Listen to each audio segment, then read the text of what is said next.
Well, my friend, get ready to be propelled into the next dispensation of your life. As Apostle teaches us that the things that used to fit us, the garments of our past, will no longer fit us as we move to the places that we're about to go. Get ready to be blessed and empowered by the word of God as Apostle Terry teaches us on the little coat, outgrowing your past. 1 Samuel, the second chapter, verses 18 through 21, and then verse 26. But Samuel ministered before the Lord, being a child, girded with a linen ephod. Moreover, his mother made him a little coat and brought it to him from year to year. When she came up with her husband to offer the yearly sacrifice. And Eli blessed Elkanah and his wife, and said, the Lord give thee seed of this woman for the loan which is lent to the Lord. And they went unto their own home. And the Lord visited Hannah, so that she conceived and bare 3 sons and 2 daughters. And the child Samuel grew before the Lord. Verse 26 says, and the child Samuel grew on and was in favor with the Lord and also with men. At the beach, verse 19 was quickened in my spirit. Moreover, his mother made him a little coat and brought it to him from year to year, when she came up with her husband to offer the yearly sacrifice. I wish I had time to teach about a sacrifice. But our thought for today is the little coat, outgrowing your past. The little coat, outgrowing your past. The book of Samuel is a very interesting book. The first 5 chapters are full of revelation. Most of us are only familiar probably with half of the first chapter. Samuel is the last. Eli is going to be, his position is going to change. Samuel will end up being the last judge and the first prophet of Israel. It is an interesting story. It's more than just about Hannah's womb being shut up by the Lord. And if we stop at chapter 1, we will overlook the meat of the whole story. Because if you read the verses I just read, verses 18 through 21, you will understand that these verses is the meat of the story of Hannah. The first chapter just kind of gives you one loaf of bread. And then you get a little mayonnaise. It tells you about Eli's sons.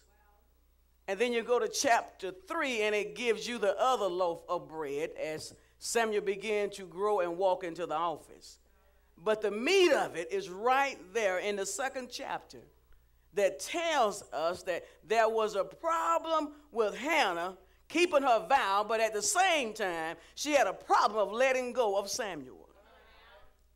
And it shows us the human part of being a mother. So when we look at this, Eli's sons are very ungodly.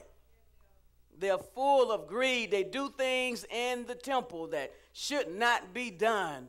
They have sex with women at the front of the church, and they take the meat that they are not supposed to be taking. And God had a set time, a timely season for a timely seed to be set in the earth for his purpose and for his use at a set time. So Hannah's womb was closed because God had a time set.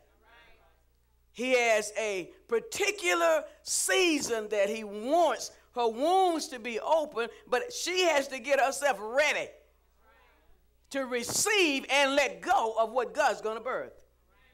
So we find out that, go through the story and you can read it. I know we don't want to do a lot of reading, but you need to read the story.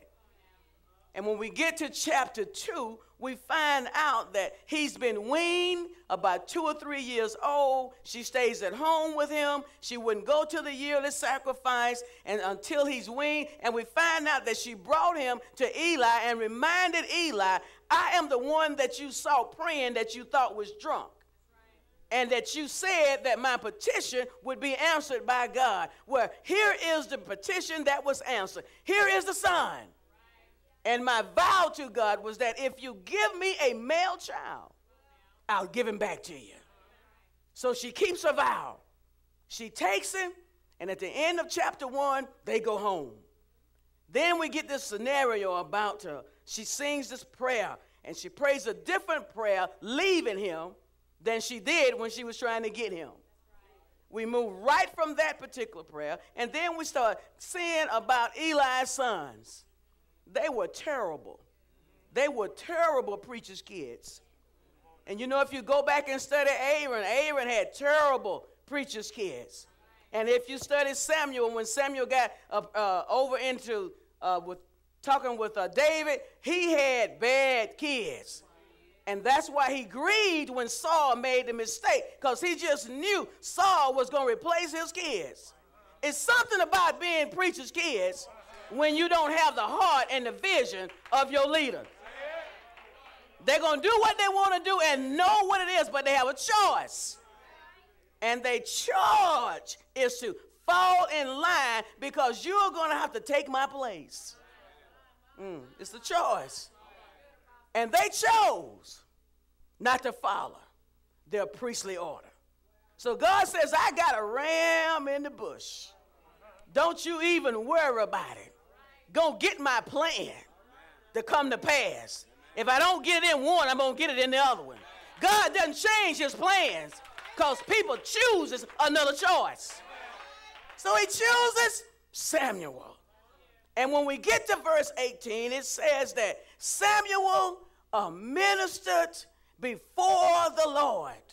He was in the presence of the Lord, being a child, little Adam, being a child, Elisha. He was small, but yet he ministered. He served in the presence of the Lord. It wasn't in the presence of man. It wasn't in the presence of Eli. It was in the presence of the Lord, his creator, who loosed him for a set time in the earth. He is serving the Lord. And then we get to this verse where it says, moreover, Lord have mercy. Look at what verse 18 tells us. It says he was being a child.